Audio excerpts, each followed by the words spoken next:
اللہ اکبر۔ بسم اللہ الرحمن الرحیم۔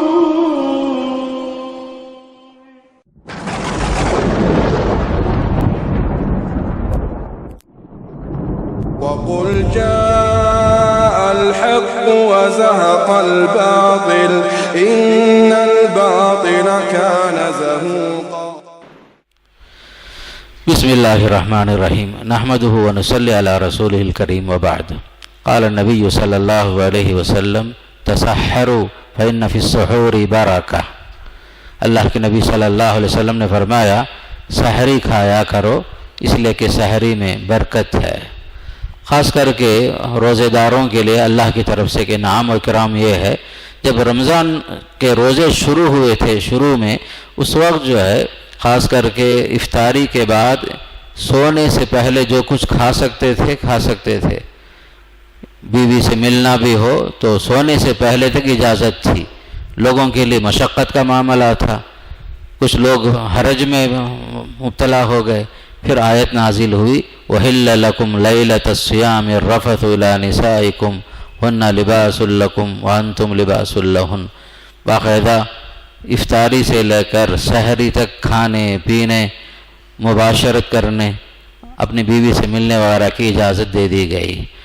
تو اللہ تعالیٰ نے خاص طور پر روزے کے اندر کھانے پینے کی یعنی سحری کے لیے روزے داروں کو اللہ تعالیٰ نے خاص طور پر کھانے پینے کی اجازت دی سحری میں، بلکہ یہ بھی فرما دیا اللہ کے نبی علیہ السلام نے کہ سحری کھاؤ جو بھی ہو سکتا ہے، خاص کر کے آخری وقت میں، جو صبح کاذب کا جو آخری وقت ہے، اس کے فجر صادق سے پہلے تک جو ٹائم ہے اس میں کھانے کی اجازت دی گئی، اور اگر کچھ بھی نہ ہو کم سے کم پانی ہی صحیح، کچھ کھجور سے ہی باقاعدہ کھانے کی اجازت دی گئی۔ اس میں یہ بھی فرما دیا برکت ہے، اس میں قوت اور طاقت ہے، تو سحری کھانا چاہیے۔ جب اللہ تعالیٰ نے اور اللہ کے نبی صلی اللہ علیہ وسلم نے ہمارے لیے سحری کی اجازت دی ہے تو اس کی حکمت ہے تاکہ روزے دار آسانی کے ساتھ روزہ رکھ سکے، روزہ پورا کر سکے۔ تو روزے داروں کو چاہیے خاص کر کے سحری کا اہتمام کریں۔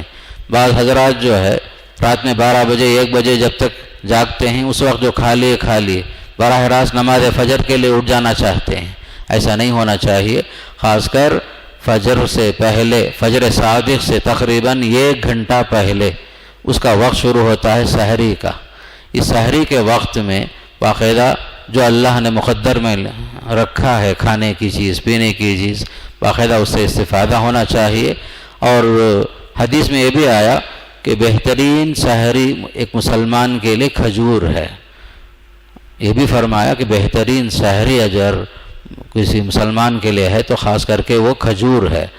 اور اسی طرح روزہ کھولنے کے موقع پر بھی اللہ کے نبی صلی اللہ علیہ وسلم نے سحری افطاری کے موقع پر بھی کھجور سے افطار کرنے کی باقاعدہ آپ نے تعلیم دی۔ اصل سنت یہی ہے کہ آدمی باقاعدہ کھجور سے افطاری کرے، 1 کھجور یا 3 کھجور یا 5 کھجور طاق عدد میں۔ اور اسی طرح سحری میں بھی کہا جا رہا ہے کہ نعم سحور المومن التمر، مومن کے لیے بہترین سحری جو ہے کھجور ہی ہے۔ تو خاص کر کے اگر کسی کے پاس افطاری کے موقع پر کھجور میسر نہ ہو تو پانی سے جو ہے باقاعدہ افطار کر لے۔ اللہ کے نبی صلی اللہ علیہ وسلم نے یہ بھی فرمایا کہ تم جو ہے کسی کو افطار کرا دو، اس کا اجر و ثواب آپ کو اتنا ہی ملے گا جتنا ایک روزے دار روزہ رکھتا ہے۔ تو صحابہ کو بڑا تعجب ہوا، یا رسول اللہ ہم میں سے ہر آدمی کے پاس اتنی طاقت کہاں ہے کہ کسی کو سحری کرائیں، افطاری کرائیں؟ تو اللہ کے نبی صلی اللہ علیہ وسلم نے فرمایا کہ یہ کھجور ہی صحیح، اس کا کچھ حصہ ہی صحیح کسی کو کھلاؤ پلاؤ، اس میں بھی تمہیں اجر و ثواب ملے گا۔ تو خاص طور پر کسی کو افطار کرانا اپنے طاقت کے مطابق کھجور سے ہی صحیح، یہ سب جو ہے اجر و ثواب کا کام ہے۔ اور خصوصاً آج کے دور میں ڈاکٹروں نے بھی یہاں تک کہا کہ کھجور کے ذریعے سے افطار کرنے میں بڑے فائدے ہیں، بلکہ روزے کا جو سب سے بڑا فائدہ جو بیان کیا گیا ہے کہ کینسر سے بچانے کا سب سے اہم ذریعہ ہے۔ آج کل میڈیکل سائنس میں باقاعدہ تحقیق کے بعد اس چیز سامنے آتی ہے، یہاں تک کہ غیر مسلموں نے بھی اپنے اپنے لیکچرز میں بیان کرنا شروع کر دیا کہ روزے کے بڑے فائدے ہیں۔ باقاعدہ جو ہے سال میں 1 مہینہ روزہ رکھنا اس سے بہت سارے امراض سے بچنے کا ذریعہ بن جاتا ہے، خصوصاً جیسے کینسر ایک مرض ہے، اس مرض سے بچنے کے لیے بھی یہ روزہ جو ہے بچاؤ کا ذریعہ بنتا ہے۔ اللہ کے نبی علیہ السلام نے کتنی پیاری بات بتائی، الصیام جنہ، روزہ جو ہے ڈھال ہے۔ ڈھال کا مطلب یہ نہیں کہ صرف جو گناہوں سے بچاتا ہے، بلکہ بیماریوں سے بھی بچانے کا اہم ذریعہ یہ روزہ ہوتا ہے۔ اس لیے ہر مسلمان جس کے اندر طاقت ہے اور مقیم ہے، صحت اور تندرستی کے ساتھ ہے، اس کو ہر حال میں روزہ رکھنا چاہیے۔ یہاں تک میں کہتا ہوں کہ خصوصاً بعض لوگ جو ہے شوگر کی وجہ سے اپنے آپ کو فوراً سمجھ لیتے ہیں کہ میں روزہ نہیں رہ سکتا، مجھے بی پی ہے، مجھے تھائرائیڈ ہے، میں فلاں مریض ہوں۔ یہ سب چیز جو ہے ظاہری اسباب ہیں۔ بندے کو چاہیے کہ پہلے روزہ رکھنے کی کوشش کرے، اللہ پر اعتماد رکھے۔ کتنے مریض ایسے ہیں ماشاءاللہ، شوگر پیشنٹ ہونے کے باوجود، بی پی پیشنٹ ہونے کے باوجود، خطرناک امراض ہونے کے باوجود اللہ پر بھروسہ کر کے روزہ شروع کرتے ہیں، الحمدللہ روزہ پورا ہوتا ہے۔ کئی سال سے میں جانتا ہوں کہ مرض ہونے کے باوجود، بیماری کے باوجود روزہ رکھتے ہیں۔ تو روزہ رکھنا چاہیے، اللہ ہے کہ اگر آدمی روزہ رکھا، روزے کی طاقت شروع میں محسوس کر رہا ہے تو اللہ تعالیٰ مزید اسے طاقت بھی دے گا۔ ہاں اگر تکلیف ہو جائے زیادہ تو آدمی روزہ چھوڑ دے۔ روزہ چھوڑنے کے لیے شروع سے بہانے تلاش نہ کرے، یہاں تک کہ دودھ پلانے والی عورت کیوں نہ ہو یا حاملہ عورت کیوں نہ ہو، باقاعدہ روزہ رکھنے کی کوشش کریں۔ اللہ نے فرمایا فاتقوا اللہ ما استطعتم، اللہ سے ڈرو جتنا ہو سکے، جتنا ہو سکے اللہ سے ڈرو۔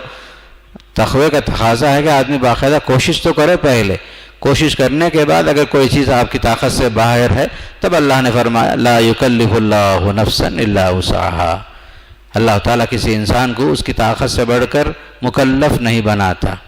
ہر انسان کو اللہ وہی حکم دیتا ہے جو اس کی بس میں ہے، جو اس کی قدرت میں ہے۔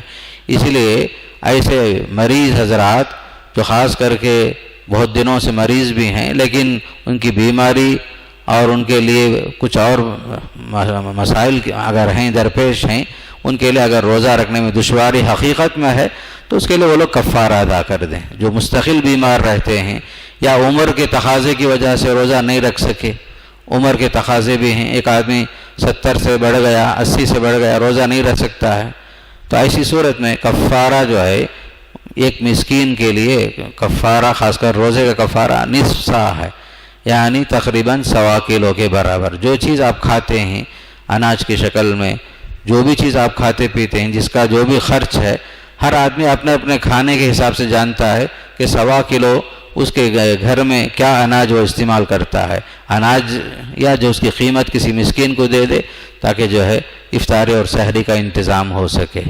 الغرض خاص کر کے دودھ پلانے والی عورت اگر روزہ چھوڑ رہی ہے تو اس کو بعد میں قضا کرنا پڑے گا۔ حاملہ عورت ہے، حمل کی وجہ سے اگر ڈاکٹروں نے منع کر دیا ہو، آخری ایام ہے مثال کے طور پر، بعد میں وہ لوگ قضا کریں گے ہی۔ اللہ ہے کہ کوئی مستقل بیمار ہے یا مستقل جو ہے عمر کے تقاضے کی وجہ سے روزہ نہیں رہ سکتے، ان کا کفارہ جو ہے ایک مشت یا جو ہے وقفے سے صحیح، قسطوار سے ہی باقاعدہ روزوں کے حساب سے اس کا کفارہ ادا کرنا چاہیے۔ یہاں تک کہ اگر کسی کی وفات ہو گئی، چند روزے جو ہے چھوٹ گئے تھے، اس کے بارے میں بھی حدیث میں آتا ہے، اللہ کے نبی علیہ السلام نے فرمایا من مات وعلیہ صیام صام عنہ ولیہ، جس کا انتقال ہو جائے، روزے اس پر کچھ باقی رہے ہوں تو اس کے جو ولی ہیں، قریبی رشتہ دار ہیں، اس کے جو قریبی وارثین ہیں، ان کی طرف سے وہ قضا کریں گے۔ جبکہ نماز میں قضا نہیں ہے میت کی طرف سے، روزے میں جو ہے قضا کی گنجائش اللہ کے نبی صلی اللہ علیہ وسلم نے باقاعدہ بتائی ہے۔ تو اموات جو بھی ہوئے ہیں، اگر ان کے فرض روزے چھوٹ گئے ہیں ان کی زندگی میں، تو اس کی طرف سے ان کے قریبی رشتہ دار قضا کریں گے۔ بہرحال یہ مختصر کچھ احکامات ہیں روزے سے متعلق، اس کا لحاظ کرنا چاہیے۔ تو روزے کے اندر یہ چیز، اور ایک چیز بھی بتا دینا چاہتا ہوں کہ اگر آدمی روزے کی حالت میں کسی انجیکشن وغیرہ لگانے کی ضرورت پڑی بخار وغیرہ کی وجہ سے، اگر انجیکشن لگا لیا کوئی حرج نہیں ہے، روزہ نہیں ٹوٹے گا۔ یا کچھ ڈراپس ہیں آنکھوں میں ڈالنے کے لیے، کان میں ڈالنے کے لیے، کچھ آئنمنٹ ہیں استعمال کر لیے، اس سے روزہ نہیں ٹوٹتا۔ پیسٹ وغیرہ استعمال کرتے ہیں، برش پیسٹ استعمال کرتے ہیں، تیل لگاتے ہیں، یہ سب سے روزہ نہیں ٹوٹتا۔ بعض لوگ کیا سمجھتے ہیں کہ جو ہے زوال کے بعد غسل بھی نہیں کرنا چاہیے، بات ایسی نہیں ہے، جب بھی ضرورت پڑے آدمی کو باقاعدہ جو ہے غسل بھی کر سکتا ہے، اس کی وجہ سے روزے پر فرق نہیں پڑتا۔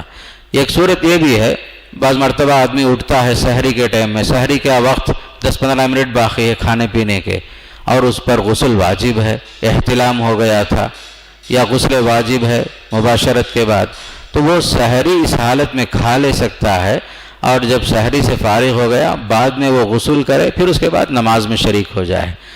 حالت احتلام میں ہونا یا غسل واجب کسی پر واجب ہونے کی وجہ سے اس کے سحری میں کوئی چیز رکاوٹ نہیں بنتی۔ آدمی جو ہے سحری کھا لے، سحری کا انتظام کر لے، سحری کھا لے، پھر روزہ شروع کر لے، پھر نماز سے پہلے غسل کر کے نماز میں شریک ہو جائے۔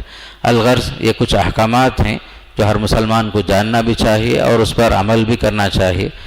اللہ عالم بالصواب، وصلی اللہ تعالی علی سیدنا محمد والحمد للہ رب العالمین۔